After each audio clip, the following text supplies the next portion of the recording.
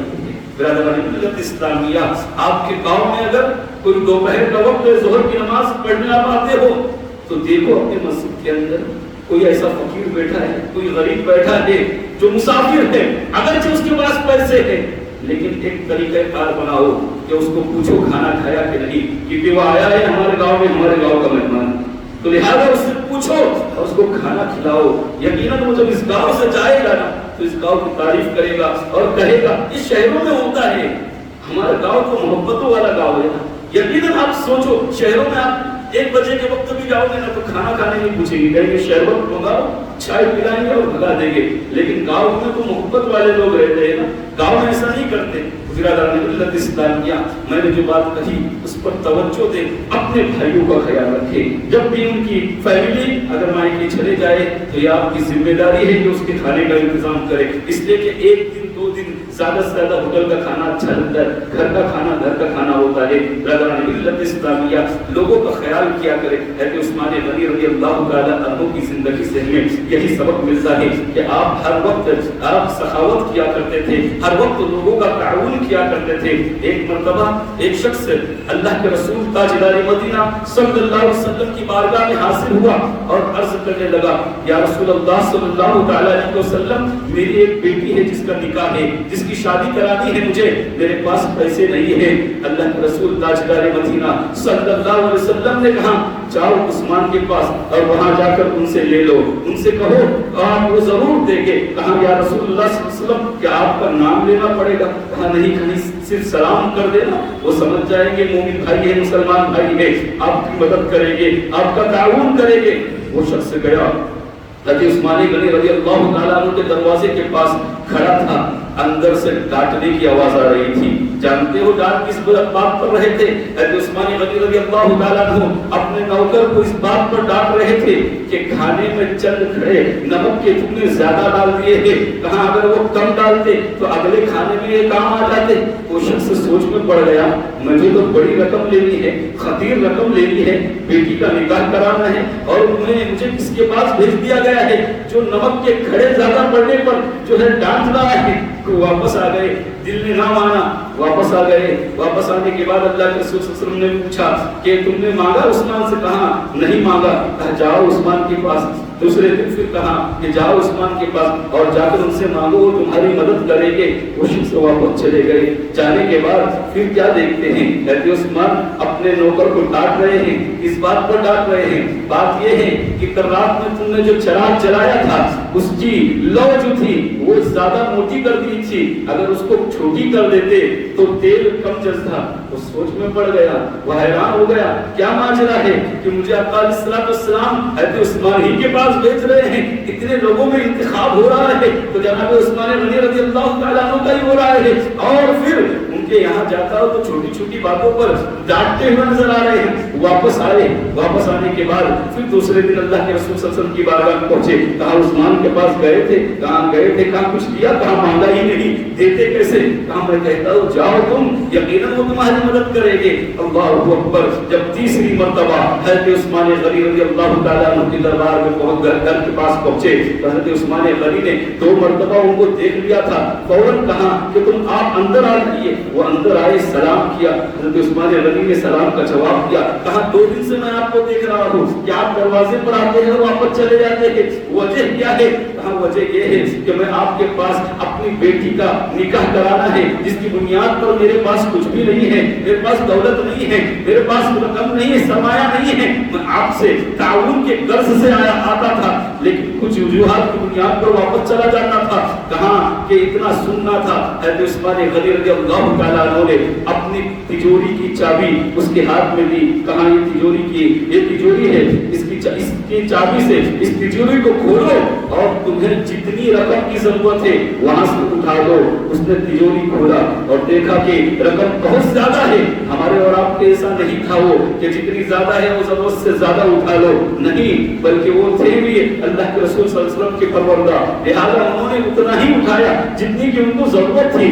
اٹھانے کے بعد حضرت عثمان غنی رضی اللہ تعالی عنہ نے ان کے لیے شربت منگایا، وہ شربت پی رہے تھے، حضرت عثمان غنی کو دیکھ رہے تھے، تعجب میں تھے، مجھے جتنی رقم چاہیے تھی اتنی رقم حضرت عثمان غنی سے مل گئی، لیکن کل کے اور پرسوں کے واقعات نے انہیں جوڑ کر رکھ دیا تھا، وہ حیرت میں تھے۔ حضرت عثمان غنی رضی اللہ تعالی عنہ کو بار بار دیکھ رہے تھے۔ حضرت عثمان غنی رضی اللہ تعالی عنہ نے پوچھا کہ آپ بار بار مجھے کیوں دیکھ رہے ہو، وجہ کیا ہے؟ کہا معاملہ سمجھ میں نہیں آتا، ماجرا سمجھ میں نہیں آتا، میں پرسوں بھی آیا تھا، میں کل بھی آیا تھا، پرسوں آپ نمک کے چند کھڑے زیادہ ہونے پر ڈانٹ رہے تھے، کل جو ہے چراغ کلو موٹی ہونے پر ڈانٹ رہے تھے، اور جب آپ نے مجھے میں نے جب آپ کے سامنے اپنا سوال رکھا تو آپ نے مجھے بے حساب عطا کیا، وہاں پر اتنی چھوٹی چھوٹی باتوں کا حساب لے رہے تھے، ماجرا سمجھ میں نہیں آیا۔ تو حضرت عثمان غنی رضی اللہ تعالیٰ عنہ کا جواب سننا، انہوں نے کہا تھا کہ سنو، جب میں پرسوں نمک کے گھڑے پر ڈانٹ رہا تھا وجہ یہ تھی کہ وہ اپنا معاملہ تھا،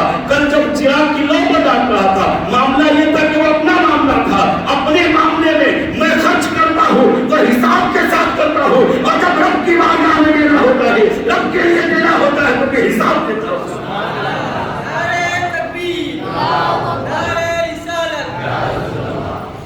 ملت اسلامیہ یہ ہے حضرت عثمان غنی رضی اللہ تعالیٰ عنہ، کہا میں اپنے لیے جو ہے خرچ کرتا ہوں تو حساب، کیونکہ اپنے لیے خرچ کروں گا تو اس کا حساب دینا ہوگا قیامت کے دن، اس لیے حساب سے خرچ کرتا ہوں، اور جب رب کے لیے دینا ہے تو پھر وہاں پر تو کوئی حساب ہی نہیں ہے، اس لیے کہ وہ بے حساب دینے والا ہے۔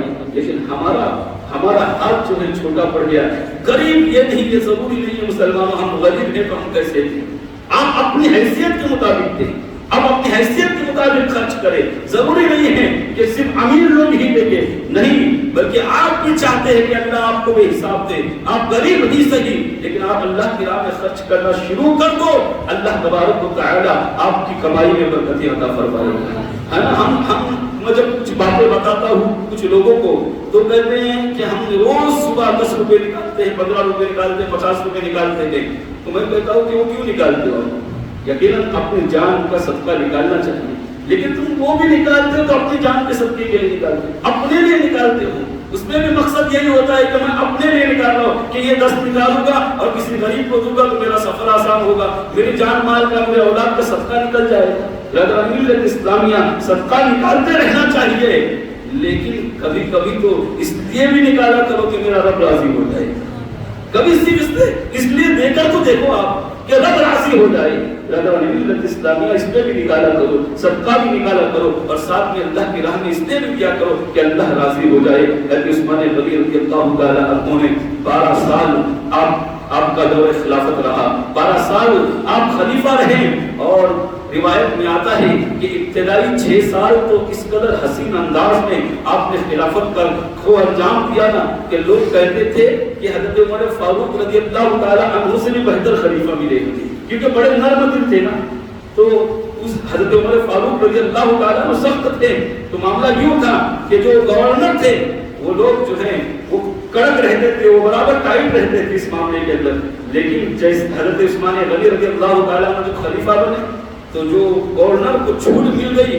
اب انہوں نے ظلم و زیادتی شروع کر دی، جب وہ تشدد شروع کر دیا۔ حضرت عثمان غنی رضی اللہ تعالیٰ عنہ کے زمانے جب 6 سال کے بعد جب معاملہ یوں ہوا کہ بہت ساری شکایتیں آنے لگی کہ فلاں گورنر ظلم کر رہا ہے، فلاں علاقے کا گورنر ظلم کر رہا ہے، اسی طرح ایک شکایت آئی، مصر کا گورنر تھا عبداللہ بن ابی سرح، جس نے ظلم و ستم شروع کر دیا تھا، جس نے لوگوں پر جبر و تشدد کے پہاڑ توڑنا شروع کر دیے تھے۔ کچھ لوگ حضرت عثمان غنی رضی اللہ تعالیٰ عنہ کی بارگاہ میں آئے اور آ کر مدینے میں شکایت کی کہ عبداللہ بن ابی سرح جو ہے ہم پر ظلم کر رہا ہے۔ حضرت عثمان غنی رضی اللہ تعالیٰ عنہ نے خط لکھا، غور سننا کیا واقعہ ہوا تھا، حضرت عثمان غنی کی شہادت کی وجہ کیا بنی، اسے سننا۔ تو حضرت عثمان غنی رضی اللہ تعالیٰ عنہ نے خط لکھا، خط میں اس عبداللہ بن ابی سرح کو سخت سرزنش کی اور اسے ڈانٹا اور کہا کہ آئندہ تیری شکایت آئی تو پھر میں بہت سخت ایکشن لوں گا۔ لیکن جب یہ خط اس کے پاس پہنچا نا تو وہ آپے سے باہر ہو گیا، اور جو لوگ شکایت کرنے لے کر گئے تھے، شکایت کے لیے گئے تھے، ان کو بلایا اور بڑے دربار کے اندر ان کے ساتھ ان کو قتل کر دیا، اللہ اکبر، تاکہ لوگوں پر میرا دبدبہ قائم ہو جائے۔ اب لوگ جو ہیں 700 لوگ جو ہیں جمع ہوئے اور کہا کہ اب ہم کو یہ گورنر نہیں چاہیے، یہ حاکم وقت نہیں چاہیے ہمیں۔ 700 لوگ یہ تیار ہوئے کہ ہم جائیں گے مدینہ اور حضرت عثمان غنی رضی اللہ تعالیٰ عنہ کی بارگاہ میں اس کی شکایت کریں گے۔ اس میں ان 700 لوگوں میں محمد بن ابو بکر صدیق رضی اللہ تعالیٰ عنہ، جو حضرت ابو بکر صدیق رضی اللہ تعالیٰ عنہ کے بیٹے تھے، وہ بھی تھے۔ وہ لوگ 700 لوگوں کا قافلہ مدینہ تک کے بعد روانہ ہوا، اور سب سے پہلے مدینہ پہنچنے کے بعد حضرت علی کرم اللہ وجہ کریم سے ملاقات کی اور سارا ماجرا بیان کیا۔ وہاں اس وقت بڑے صحابہ جتنے تھے، اجندہ صحابہ، حضرت عبد الرحمن بن عوف، حضرت طلحہ رضی اللہ تعالیٰ عنہ، حضرت زبیر رضی اللہ تعالیٰ عنہ، سب کو ساتھ میں لیا اور حضرت عثمان غنی رضی اللہ تعالیٰ عنہ کے سامنے جا کر پیش کی شکایت کہ اس سے پہلے شکایت کی تھی اور آپ نے سخت ایکشن نہیں لیا تھا، جس کی بنیاد پر جن لوگوں نے شکایت کی انہیں قتل کر دیا گیا۔ اللہ اکبر۔ جب یہ حضرت عثمان غنی رضی اللہ تعالیٰ عنہ کے پاس بات آئی، حضرت عثمان غنی کو بڑا افسوس ہوا، اور افسوس ہونے کے بعد حضرت عثمان غنی نے ایک خط لکھا اور اس کو معزول کر دیا اور کہا کہ یہ دوسرا خط ہے، یہ خط پہنچتے ہی وہ معزول ہو جائے گا، اور ایک خط میں یہ لکھا کہ تم مصری لوگ جو ہیں یہ جس کو چاہو وہاں پر خلیفہ اپنے اعتبار سے وہاں کا حاکم منتخب کر لو۔ تو لوگوں نے اسی وقت فیصلہ کیا کہ محمد بن ابو بکر صدیق رضی اللہ تعالیٰ عنہ، جو ابو بکر صدیق کے بیٹے ہیں، ہم ان کو اپنا وہاں کا حاکم بناتے ہیں، وہاں کا گورنر بناتے ہیں۔ اور اس طرح سے وہ قافلہ روانہ ہو گیا مصر کی طرف۔ ابھی تیسرے پڑاؤ پر تھا، تیسرے منزل پر تھا، ایک جگہ رکتے تھے نا جانے کے لیے، پہلے لوگ سفر کیا کرتے تھے، تیسرے منزل پر تھا کہ لوگوں نے کیا دیکھا کہ ایک دور سے راستے سے ہٹ کر ایک غلام جو اونٹنی پر تیز رفتاری کے ساتھ جا رہا ہے، راستے سے ہٹ کر جا رہا ہے۔ یہ کام کون کر رہا تھا؟ یا تو جو مخبر ہوا کرتے تھے وہ کرتے تھے، یا بھاگا ہوا غلام کیا کرتا تھا۔ جب محمد بن ابو بکر صدیق رضی اللہ تعالیٰ عنہ کی نگاہ اس پر پڑی نا تو کہا کہ یہ لگ رہا ہے یا تو بھاگا ہوا غلام ہے یا کچھ تو گڑبڑ ہے، جو راستہ چھوڑ کر جا رہا ہے، اتنی تیزی کے ساتھ جا رہا ہے۔ اس کے پیچھے گھوڑے دوڑائے اور کہاں اسے پکڑ کر لے کر آؤ۔ لوگ گئے اور اسے پکڑ کر لے کر آئے۔ جیسے ہی اسے پکڑ کر واپس لائے، اس سے پوچھا تو کون ہے؟ تو اس نے پہلا جملہ یہ کہا کہ میں مروان کا غلام ہوں، لیکن فوراً کہنے لگا نہیں میں حضرت عثمان غنی کا غلام ہوں۔ پہلے اس کے زبان سے نکلا میں مروان کا غلام ہوں، اور پھر دوسری مرتبہ فوراً اس نے کہا میں حضرت عثمان غنی رضی اللہ تعالیٰ عنہ کا غلام ہوں۔ کہاں جا رہے ہو؟ تو پھر وہ پیش کرنے لگا، پھر اس کی تلاشی لی گئی۔ جیسی تلاشی لی نا تو کیا ملا اس کے اندر؟ اس کے پاس ایک خط ملا، وہ خط عبداللہ بن ابی سرح کے نام پر تھا، جس میں لکھا ہوا تھا کہ یہ 700 لوگوں کا قافلہ جیسے ہی تم تک پہنچے گا سب سے پہلے ان 700 لوگوں کو قتل کر دیا جائے، اور ساتھ ہی ساتھ میرے اگلے حکم کا انتظار کیا جائے۔ اور اللہ اکبر، اس خط کے نیچے جو ہے حضرت عثمان غنی رضی اللہ تعالیٰ عنہ کی مہر تھی۔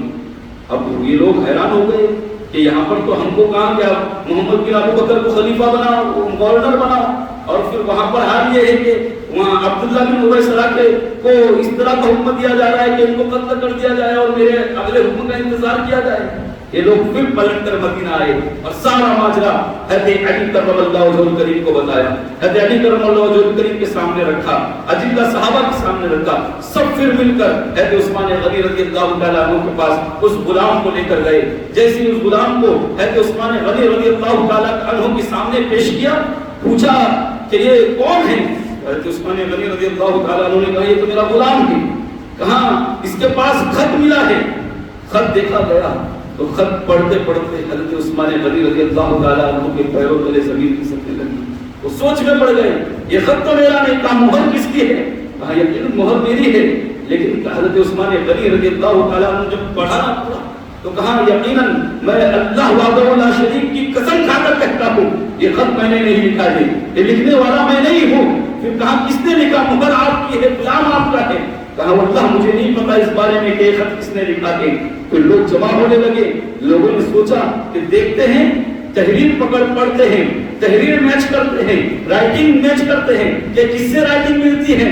تو جب غور کیا گیا نا تو مروان جو تھا حضرت عثمان غنی رضی اللہ تعالیٰ عنہ کے چچا بھائی تھا, مروان اس کی رائٹنگ اور وہ رائٹنگ ملتی تھی. لوگ سمجھ گئے کہ یہ کام مروان کا ہے. لوگوں نے کہا کہ یہ کام مروان کا ہے. لوگ غصے میں آئے اور تلملا اٹھے اور لوگوں کی ایک ہی خواہش تھی, لوگوں کی ایک ہی خواہش تھی کہ مروان کو ہمارے حوالے کر دیا جائے. لیکن حضرت عثمان غنی رضی اللہ تعالیٰ عنہ نے کہا نہیں, صرف شبہ کی بنیاد پر, یعنی معاملہ یہ ہے کہ تمہارے پاس ابھی ثبوت نہیں ہے, شرعی ثبوت نہیں ہے, صرف یہ ہے کہ رائٹنگ ملتی ہے اور رائٹنگ تو بہت سارے لوگوں کی آپس میں مل سکتی ہے, اس لیے صرف اس بنیاد پر میں مروان کو آپ کے حوالے نہیں کر سکتا, مروان کو میں نہیں دے سکتا. مجھے معلوم ہے مروان کو اگر میں آپ کے حوالے کروں گا تو آپ اسے قتل کر دو گے اور اسے مار ڈالو گے, اس لیے میں مروان کو آپ کے حوالے نہیں کروں گا. لوگ جاتے جاتے کہنے لگے کہ یقیناً حضرت عثمان غنی رضی اللہ تعالیٰ عنہ کا یہ کام نہیں, اس لیے کیونکہ انہوں نے اللہ وحدہ لا شریک کی قسم کھا کر کہا ہے یہ میری یہ رائٹنگ نہیں ہے اور یہ خط میرا نہیں ہے. لہذا انہوں نے کہا, لوگ جاتے جاتے کہہ گئے کہ حضرت عثمان غنی کبھی جھوٹی قسم نہیں کھائیں گے, یہ یقیناً مروان کا کام ہے. لیکن مروان کو حوالے نہ کیا. اس بنیاد پر وہ بلوائی جو تھے 700 جو آئے تھے انہوں نے حضرت عثمان غنی رضی اللہ تعالیٰ عنہ کے گھر کا گھیراؤ کیا. حضرت عثمان وہ زمانہ جو تھا وہ وقت جو تھا حج کا دور تھا, بہت سارے صحابہ جو ہے حج کرنے کے لیے مکہ آئے ہوئے تھے. برادران ملت اسلامیہ, ان بلوائیوں نے حضرت عثمان غنی رضی اللہ تعالیٰ عنہ کے گھر کا محاصرہ کیا. ایک دن, 2 دن, 3 دن نہیں بلکہ مسلسل 40 دن تک آپ کے گھر کا محاصرہ کیا گیا. یہاں تک کہ حضرت عثمان غنی رضی اللہ تعالیٰ عنہ پر پانی بند کر دیا گیا. حضرت عثمان غنی رضی اللہ تعالیٰ عنہ کے گھر سے پانی ختم ہو گیا. پانی جب پورا مکمل طور پر ختم ہو گیا تو حضرت عثمان غنی رضی اللہ تعالیٰ عنہ نے باہر آ کر جھانک کر دیکھا تو حکام پوچھا علی ہے تم میں؟ کہا نہیں. کہا طلحہ ہے؟ کہا نہیں ہے. زبیر؟ کہا نہیں ہے. کہا حضرت علی تک میرا پیغام پہنچا دو کہ ہمارے گھر میں پانی پینے تک کے لیے موجود نہیں ہے, لہذا پانی کا انتظام کرو. حضرت علی کرم اللہ وجہہ کریم نے اپنے غلاموں کو حکم دیا کہ مشکزہ بھر کر پانی لے جایا جائے. اللہ اکبر. حضرت عثمان غنی رضی اللہ تعالیٰ عنہ کے گھر میں جب مشکزہ بھر کر پانی لے جایا جانے لگا نا تو بلوائیوں نے تیر چلائے اور تیر ایسے چلائے کہ وہ مشکزہ جو ہے پھوٹ کر رہ گیا اور حضرت عثمان غنی رضی اللہ تعالیٰ عنہ کے گھر تک پانی نہیں پہنچا. جب یہ خبر حضرت علی کرم اللہ وجہہ کریم کو پہنچی تو حضرت علی سمجھ گئے کہ بلوائیوں کا ارادہ صحیح نہیں ہے.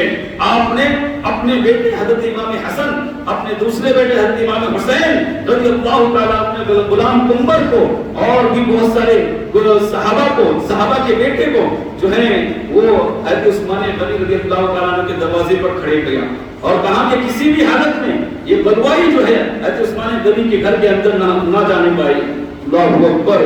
حضرت عثمان غنی رضی اللہ تعالیٰ عنہ کو جب یہ خبر ہوئی کہ میرے مجھ تک پانی لانے کا جو ذریعہ تھا وہ ان لوگوں نے بند کر دیا ہے اور اب پانی مجھ تک نہیں پہنچنے والا ہے, برادران ملت اسلامیہ حضرت عثمان غنی رضی اللہ تعالیٰ عنہ بڑے افسوس کرنے لگے. جانتے ہو کون ہے حضرت عثمان غنی رضی اللہ تعالیٰ عنہ جن پر پانی بند کر دیا گیا؟ لیکن جانتے ہو انہوں نے پانی کا انتظام کیسے کیا تھا مسلمانوں کے لیے؟ جب ہجرت کر کے مدینہ گئے تھے نا تو معاملہ یوں تھا, یہی مدینے کے اندر جب آئے تھے تو معاملہ یوں تھا کہ ایک تھا میٹھے پانی کا کنواں, یہودی کا تھا, لیکن جب مسلمان اس سے خریدنے کے لیے جاتے تھے تو بڑا مہنگا بیچتا تھا, زیادہ دام لیتا تھا, زیادہ قیمت پر فروخت کرتا تھا. حضرت عثمان غنی رضی اللہ تعالیٰ, اللہ کے رسول صلی اللہ علیہ وسلم کو جب پتا چلا کہ یہودی پانی بڑا مہنگا بیچتا ہے, میرے آقا علیہ السلام اس شخص کے پاس جاتے ہیں.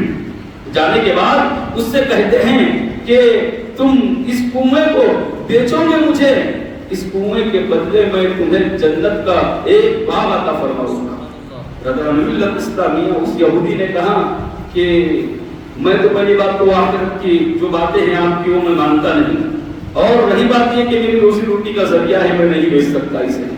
ملت اسلامیہ ذرا غور کرنا، کہتے اللہ کے رسول تاجدار مدینہ صلی اللہ علیہ وسلم نے یہودی سے کیا کہا؟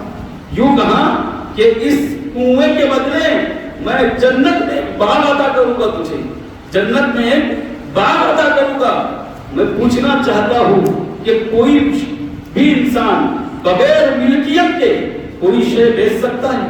مثال کے طور پر یہ مائک جو ہے، میں یہ کہوں آپ میں سے کسی سے کہ سنو یہ مائک جو ہے یہ بیچ، مجھے کسی کی کوئی چیز پسند آ جائے اور میں یہ کہوں کہ یہ مالک کے بدلے مجھے چیز دے دو، تو آپ فوراً اعتراض کرو گے آ کر یہ مالک آپ کا ہے نہیں، آپ کے لیے ابھی لگایا گیا ہے لیکن آپ کی ملکیت میں نہیں ہے، آپ اس کے مالک نہیں ہو، اس لیے یہ مالک کے بدلے آپ کوئی چیز خرید نہیں سکتے۔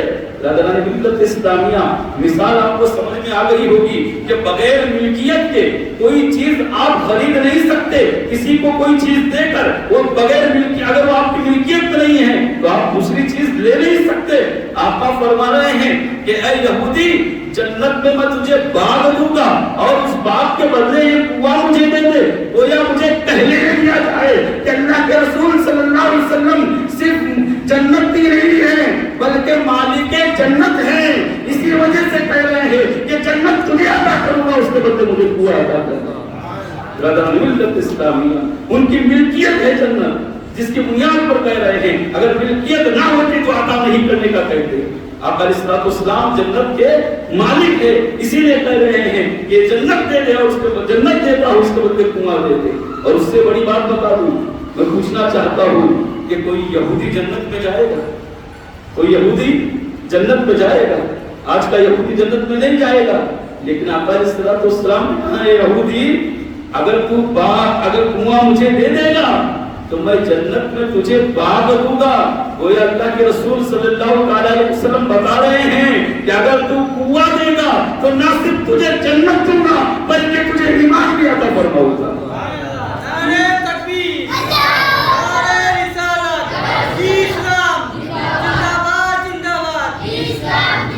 برادران ملت اسلامیہ یہی کہ آقا علیہ الصلوۃ والسلام کی شان۔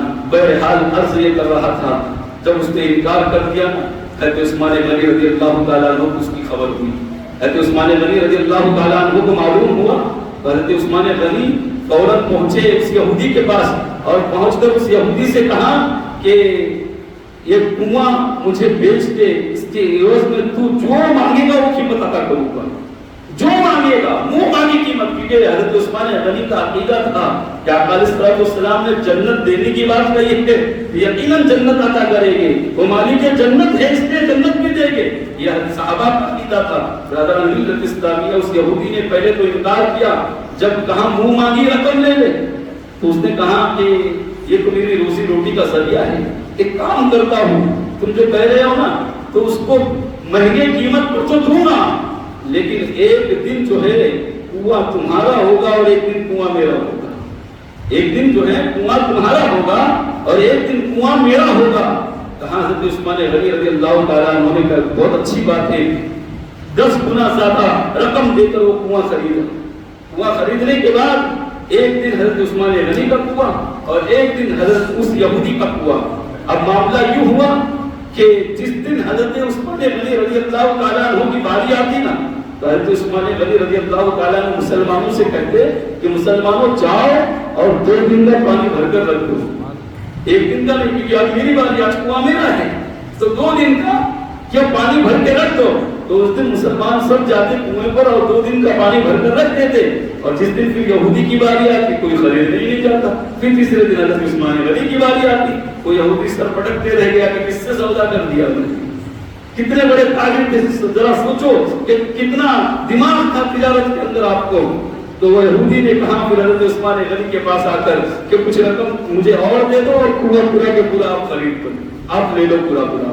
حضرت عثمان غنی رضی اللہ تعالیٰ عنہ نے اس طرح سے وہ پورا کنواں خریدا، اور کنواں خریدنے کے بعد میرے آقا علیہ السلام کی بارگاہ میں حاضر ہوئے، عرض کیا یا رسول اللہ صلی اللہ علیہ وسلم جو وعدہ یہودی کے لیے تھا کیا وہ وعدہ میرے لیے بھی ہے؟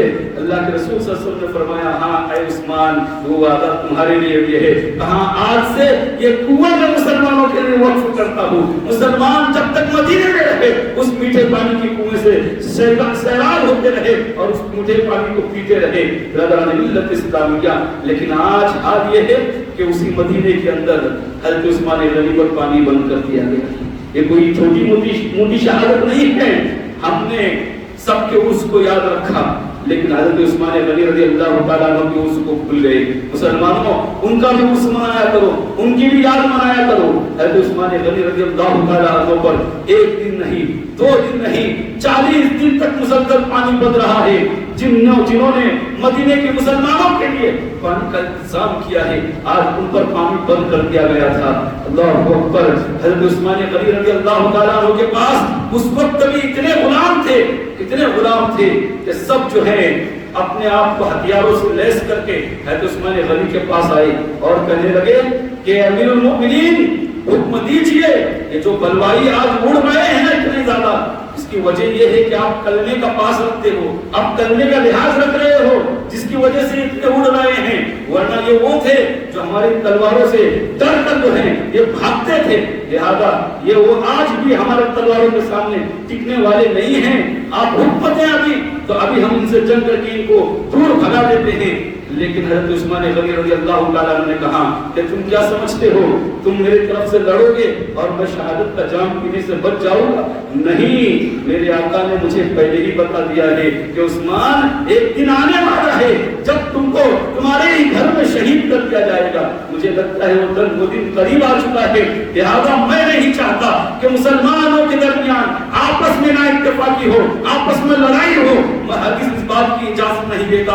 اگلا فرمان حضرت عثمان غنی نے جو جاری کیا وہ سنو، وہ سننے کے قابل ہے، کہا کہ جو بھی اگر اپنے ہتھیاروں کو نیچے رکھ دے گا غلام ہے نا وہ آزاد ہو جائے گا۔ سارے غلاموں کو اسی وقت آزاد کر دیا۔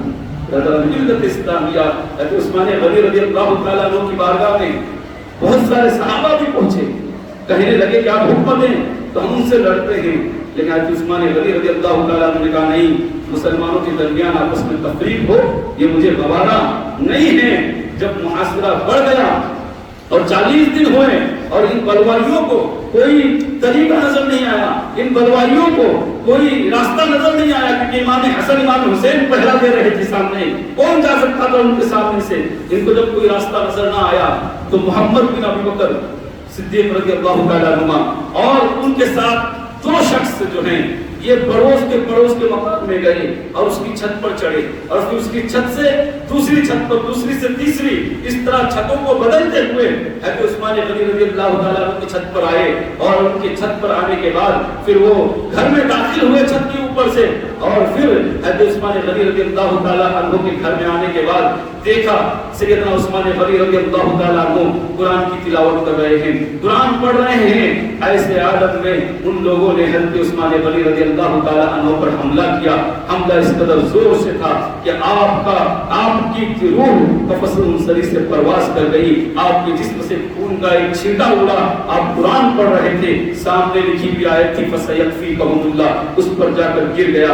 آج بھی کہیں پر وہ قرآن موجود ہے۔ برادران ملت اسلامیہ حضرت عثمان غنی کی شہادت کا سنتے ہی دیکھتے ہی آپ کی بیوی نے شور کرنا شروع کیا۔ حضرت علی کرم اللہ وجہہ الکریم کو جیسے یہ خبر ملی آپ دوڑ کر آئے اور حضرت حسن رضی اللہ تعالیٰ عنہ کے سینے پر ایک گھونسا مارا اور کہا کہ تمہارے ہوتے ہوئے وہ لوگ اندر گھسے کیسے کیا؟ حضرت امام حسن رضی اللہ تعالیٰ عنہ کہا کہ یقیناً ہمیں خبر نہیں کہ وہ اندر کیسے گھسے۔ بعد میں تحقیق کی تو پتہ یہ چلا کہ وہ بازو کے گھروں سے ہوتے ہوئے چھتوں پہ سے اندر آئے تھے۔ برادران ملت اسلامیہ رات کے عالم میں، رات کی تاریکی میں حضرت عثمان غنی رضی اللہ تعالیٰ عنہ کو جنت البقیع میں دفن کر دیا گیا۔ خدشہ اس بات کا بھی تھا اور وہ قبر ابتدا میں جو ہے چھپائی گئی رات کی تاریکی میں، کیونکہ اس بات کا بھی خدشہ تھا، لوگ ایسے آپ سے ناراض ہوئے تھے کہ لوگ اس بات کا بھی گمان تھا کہ کہیں ایسا نہ ہو کہ قبر سے نکال کر پھر لاش کی حرمتی کرتے۔ برادران ملت اسلامیہ، اس طرح سے 12 سال تک حضرت عثمان غنی رضی اللہ تعالیٰ عنہ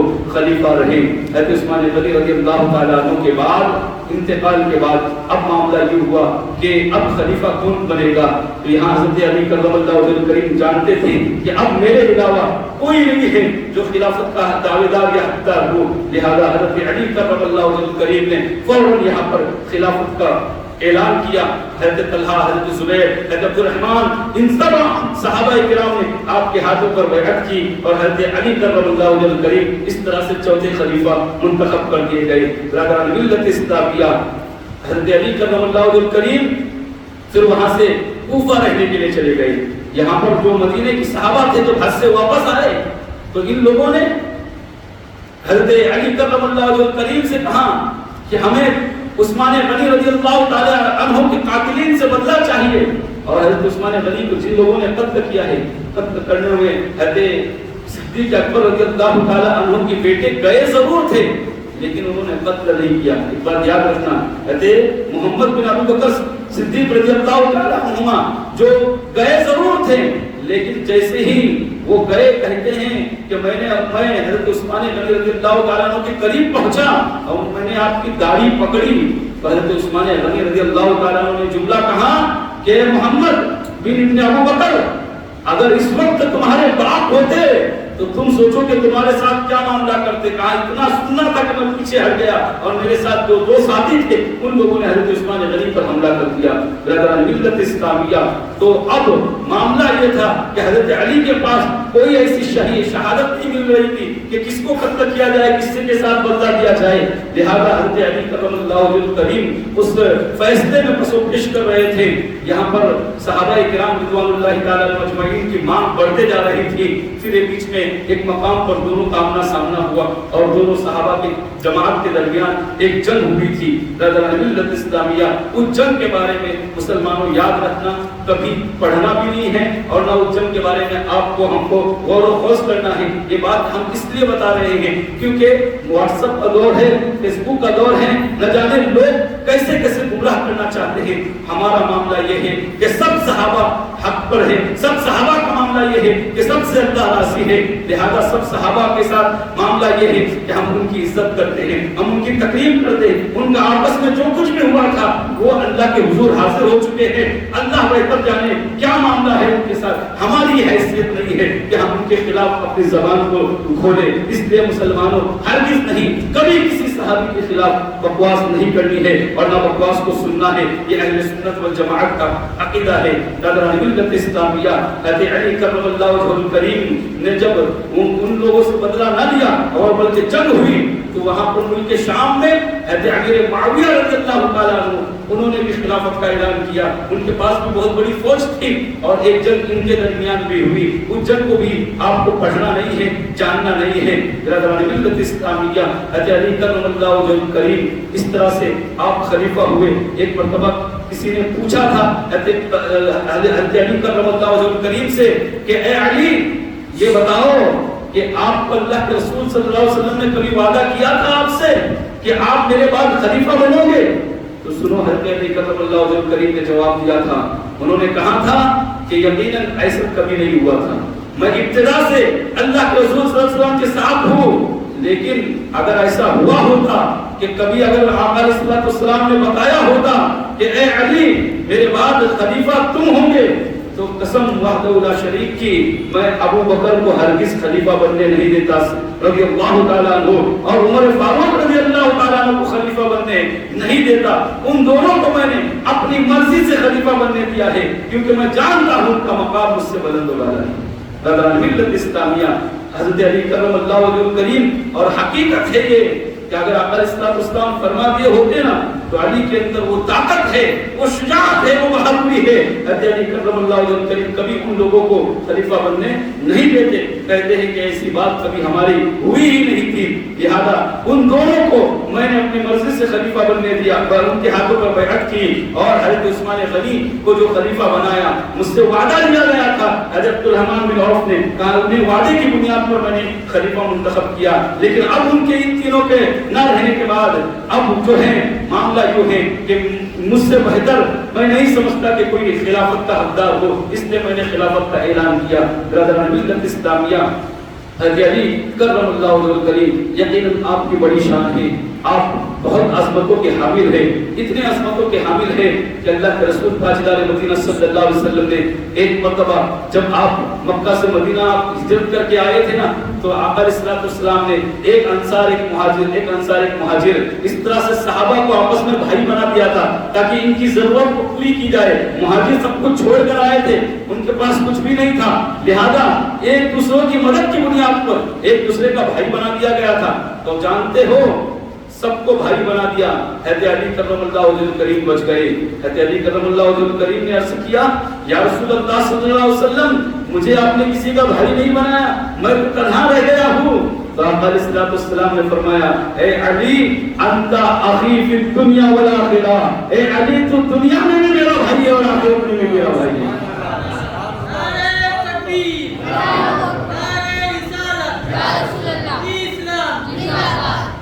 ملت اسلامیہ، حضرت علی کرم اللہ وجہ کریم آپ کا ایمان لانے کا واقعہ مختصراً یوں ہے کہ آپ 8 سال کی عمر میں تھے. میرے آقا علیہ السلام کے پاس رہتے تھے، ہر وقت آقا علیہ السلام کی خدمت میں رہتے تھے. لہذا آپ نے ایک دن اللہ کے رسول تاجدار مدینہ صلی اللہ علیہ وسلم اور حضرت خدیجہ الکبریٰ رضی اللہ عنہا کو نماز پڑھتے ہوئے دیکھا تو پوچھا کہ آپ یہ کیا کر رہے ہیں، یہ کون سی عبادت ہے، مجھے سمجھ میں نہیں آئی. تو اللہ کے رسول صلی اللہ علیہ وسلم نے فرمایا کہ سنو میں اللہ کا نبی ہوں اور اللہ تبارک و تعالیٰ نے مجھے نبوت عطا کی ہے، لہذا اللہ ایک ہے. اے علی میں تمہیں دعوت دیتا ہوں کہ تم بھی اس وحدہ لا شریک کی عبادت شروع کر دو اور اسے اللہ ماننا شروع کر دو.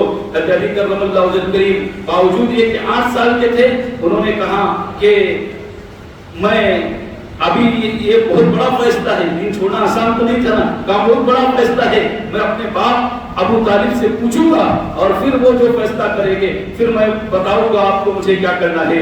اللہ کے رسول صلی اللہ علیہ وسلم نے فرمایا اے علی اگر تم اس وقت ایمان نہیں لاتے ہو تو ٹھیک ہے، لیکن ابھی مجھے یہ راز افشا کرنے کا حکم نہیں ہوا ہے، راز پھیلانے کا حکم نہیں دیا گیا ہے، لہذا آپ کسی کو نہ بتاؤ.